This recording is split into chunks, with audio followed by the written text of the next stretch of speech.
presented by the Strong Blue Line Foundation and powered by Moose Ridge Coffee in Snake River Landing, Idaho Falls. Welcome to the podcast, where former San Antonio police officer, author, and pastor Tim Rupp walks you through real-life scenarios involving our police officers and digs into the depths of facts and opinions on each case. This is Cop Talk, and it starts now. Hello and welcome to the Strong Blue Line's Cop Talk. I'm Tim Rupp in the Rev.FM studio. Here, our secret location in Idaho Falls. Gary, is it a secret location? I don't know, Tim. Well, I just follow your lead. Okay. Well, it just cracked me up, I guess. Nobody knows where we're at, so it's a secret. It's true. But you always mention it, downtown Idaho Falls, beautiful Idaho Falls. Yeah, but you don't know where in Idaho Falls. You don't know where. We could be anywhere. The Rev FM Studios, where's that? It's in Gary Austin's basement. No, it's not. Could be. It's on the campus here at Water Springs. Okay, here we go. Hey, we're going to talk about the good, the bad, and the ugly today. We do that occasionally. Hey, cool. You know, short stories from policing and stuff. A lot of fun stuff. Some stuff is not too fun, but it's ugly. Anyways, before we do that, though, we're going to go to our Officer Down Memorial page. And we're going to honor the officers who were killed in the line of duty on this date in history. And I have Police Officer Joseph E. Johnson, Denison Police Department, Texas. End of watch Thursday, October 30th, the day before Halloween. Here it is. 1879. So right in the middle of the Wild Wild West era. Officer Johnson was shot and killed when he and a constable went to a residence to serve a warrant. The suspect, who was sleeping, suddenly woke up, turned off the lights, and began shooting. Officer Johnson was survived by his wife. That's all we have on it, man. Wow. I don't know if the guy was arrested, what happened to him. I'll be darned. Nothing, man. That's it. But the guy woke up, turned off the lights, and began shooting. So you turn off the lights in 1879. You're not flipping a light switch. No. You're blowing out the kerosene or whatever it is, the lamp. So. Oh, very interesting how some of those come out. So you're thinking, what I guess what happened there, they went up, probably at night, and he was, knocked on the door, like he cut the lights down. Yeah. All right. Now he knows his house. Right. Anyways, wow. What do you have, Gary? This is Police Officer Logan K. Medlock, London Police Department out of Kentucky. End of watch in 2022, October 30th. So Officer Medlock was struck by a pickup truck who ran a stoplight. And so Officer Medlock succumbed to his injuries at the scene. So the driver was arrested and charged with the murder of a police officer and driving under the influence. Okay, so that's why. Yeah. So, and we talked about this before. If somebody just ran a red light, not under the influence of intoxicants or something. I mean, it happens. We've all done it. Yeah. We've driven for any length of time. You're going to inadvertently run a light or something like that. That's one thing. But when you're driving under the influence, that notches it up. Right. So, right. Man, it's just not don't. Involuntary. If you drink, just don't drive. Yeah. Well, if you've had, I don't know if just don't. Just don't. Just get an Uber. There's so many ways, man. Call a friend. Well, I don't have any friends. Well, call an Uber. Yeah. Well, it's going to cost me $20. A lot cheaper than getting arrested for DUI. Right. Or, killing somebody Exactly. or whatever. So just don't take the chance, man. It's not worth it. Yep. And he was young, 26. 26 years old, man. Yeah, had served on the London Police Department for 3 years. So. Wow. All right. Thank you, Gary. All right. Hey, October 30th today. Tomorrow is Halloween. Yeah. And right here, we've been talking about this. Light the night. Yeah. And so light the night, Gary, and it starts at 5. It does. 5 to 8, Water Springs Church. Water Springs is located. If you don't know, Water Springs is located on Hitt Road, south of Sunnyside, between Sunnyside and 49th. Yeah. So that's where we're located at. And Gary, do you have to be a part of the church here to come to this? Absolutely not. No. Bring, he's like, I'm never going to go to that church. That's okay. Well, Right. come on. No, Bring it's a your community kids, event. your grandkids. It's a community event. Right. Come and have fun. So light the night. So I need to bring a light or maybe a flare? No. No. Don't bring a flare. Don't bring, if you want to bring a flashlight, that's fine. It's 5 o'clock. I mean, Right. It's getting dark earlier, so it's going to get dark before 8. But you can bring a light if you want, but you don't have to. Right. And do not bring flares. No. If you do, don't strike them off. Please don't. So just come wanted to make see that some- clear, light the night. Yeah. This is a police officer show. You never know. Officer may show up with a Exactly. flare. That's true. So we It's wanted true. to, flare. How about flare jeans? Yes. The that's back fine. end. I saw my youngest daughter. She's 22, 23, something like that. I don't know. In her early 20s, Gary. Don't look at me like that. I know how old my daughter is. Oh. She's born in 01. She's 23. Okay. She showed up the other day. She had these bell-bottom pants on. I said, "Boy," that's what I remember from the 70s. Oh, I love these. They're my favorite. Oh, That's man. funny. So admission is free. Admission In is Light the free. Night. Oh, yes. Admission is But free. you can bring a bag of candy, is what they're asking, or something to fill, donate to the Operation Christmas Child. Yes. So- you can donate to Operation Yeah. Christmas Child. You don't have to. You don't feel obligated No. at all. No. But if you'd like to do that, That's what we'd they're- accept them Yeah. donations. That's cool. Looking forward to it. Good night. Okay, let's look at some of these things. So these are very interesting. Just one-page shots. The first one here says, Oregon reverses legislation of drugs in bold experiment that Portland mayor admits failed.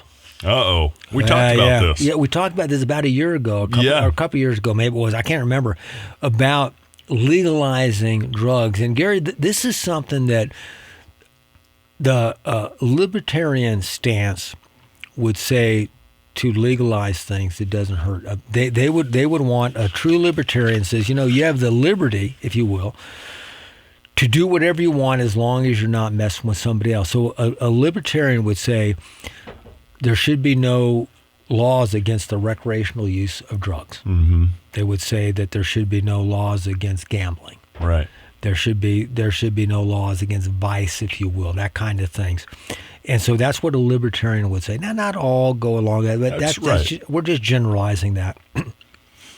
And so, and a lot of people say, well, it's no problem. Marijuana is now legal in many states. Mm-hmm. And say, well, it's okay. Well, and so this comes from Oregon, Portland, Oregon.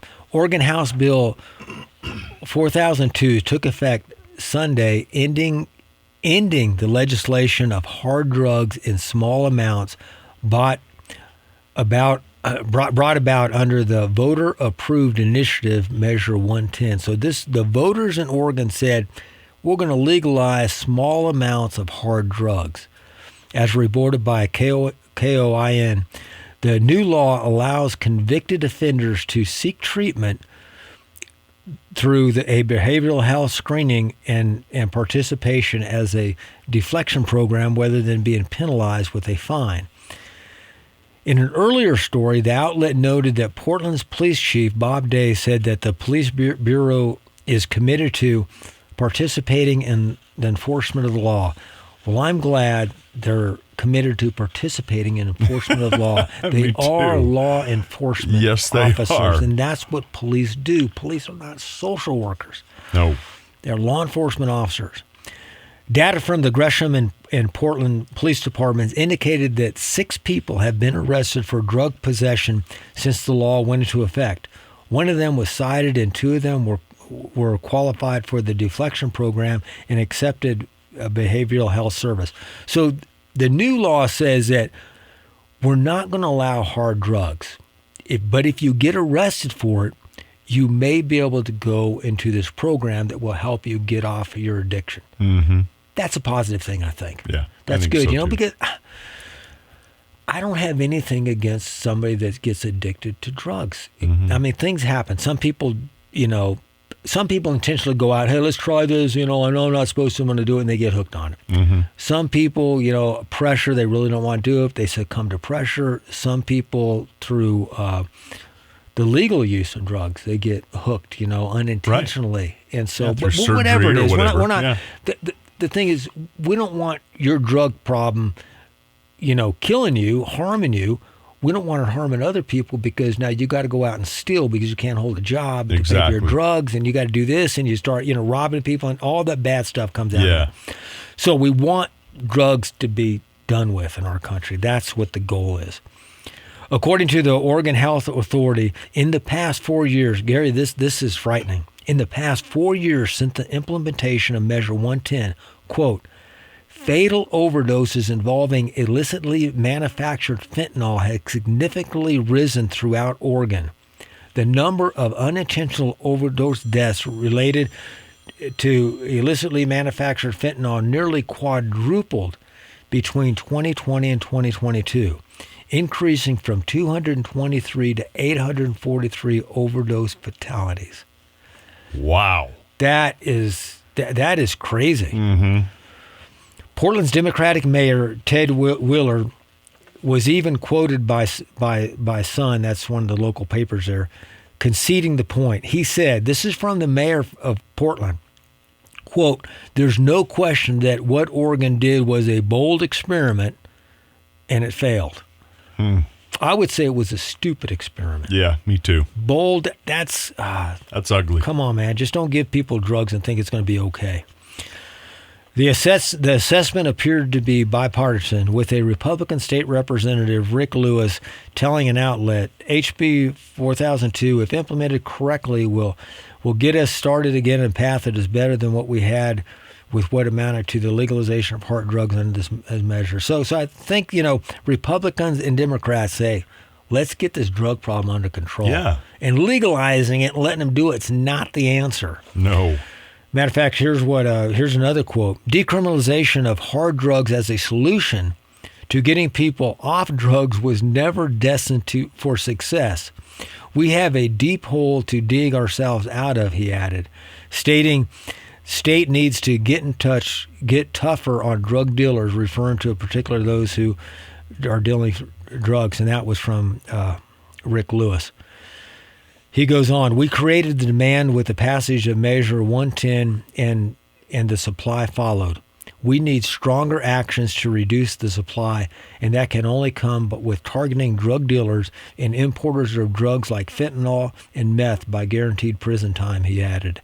I don't believe for a moment that it will fully address the crisis. That's true. You've got to... The drug dealers have to be targeted. Yes. And you have to come down hard on the drug dealers and get them. You got to stop the flow, and then deal with those who are addicts. Yeah, exactly. So there we have the ugly. And then, right? Well, we have the ugly. That is the ugly. We're talking about the good, the bad, and the ugly. Yeah. Now let's go to the bad. We got a couple stories on the bad, Gary. Let's see. I'm going to try to get to all three of these stories, so let's go through them. This comes out of Albany, New York. Busted. Aide to Democratic governor charged with acting as agent for Chinese communists. Oh, that's great. A former high-level aide to New York Governor Kathy Hochul, a Democrat, is facing federal charges alleging that she acted as an unregistered foreign agent of the People's Republic of China. A federal indictment of Linda Sun, 40, was released Tuesday, and this comes from September 5th, so last month, early last month, detailing 10 different criminal accounts against the former top aide to the governor. So Sun was a top aide to the governor. Sun's husband, Chris Hu, also was charged with counts including money laundering in a 65-page indictment, according to the New York Times. Some of the charges Sun faces in the case include alien smuggling, money laundering, and conspiracy to violate the Foreign Agents Registration Act, according to the Department of Justice. So here you have a top aide to the governor of New York who is accused of smuggling in aliens, money laundering. Oh, my goodness. The indictment outlines cases in which Sue acted as to block representatives of Taiwan's government from interacting with the governor, stating that Hochul didn't intend to appear supportive of Taiwanese independence. In stark contrast, Sun allegedly provided unauthorized letters to Chinese government officials working to facilitate their travel to the United States and meetings with New York officials. That's the bottom line, Gary, on this thing. China is trying to work with American politicians to not support Taiwan's independence. Yeah. The bottom line is China wants Taiwan. Mm-hmm. They want Taiwan, and Taiwan is an independent democracy. They Right. they don't want Big Brother coming in and taking over. No meeting, please, Sun allegedly told New York state legislators who sought to arrange a meeting between Hochul and a Taiwanese trade representative. So we would like to trade with Taiwan. Right. I mean, I would rather have something from Taiwan than something from China. I would too. Taiwan is apparently is our ally and friends. They're a democracy. China is not. Kindly decline. Do not want her to wade into this China-Taiwan sensitivity. Boy. The Chinese Communist Party has long sought to deter foreign powers from recognizing Taiwan as a de facto independent nation, instead viewing the island off the coast as a rebellious province of China. I'm sure that's what they want. Mm-hmm. Sun was allegedly compensated in the form of millions of dollars in transactions steered to China-based businesses linked to her husband, ticket to events, and employment for the friend who lived in China. The defendant allegedly used the proceeds from her Chinese compensation to purchase luxury homes in Long Island and Hawaii, as well as a 2024 Ferrari. Oh my goodness. Gary, these are numbers. These are money beyond my comprehension. Yeah. I Me mean, too. a luxury home in Long Island and in Hawaii Wow. and a Ferrari. What's a Ferrari start out at? 250, Oh, at 300,000? least. Yeah. Oh my Yeah. goodness.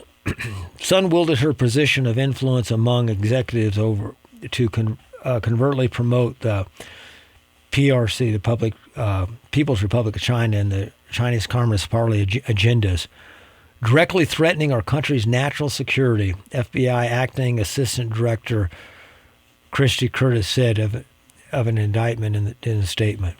So the FBI is involved in this, and the thing that's going on, man, this is, I mean, they've got to be more concerned about this. This goes back to profiling, Gary. Yeah, Are we going to profile somebody?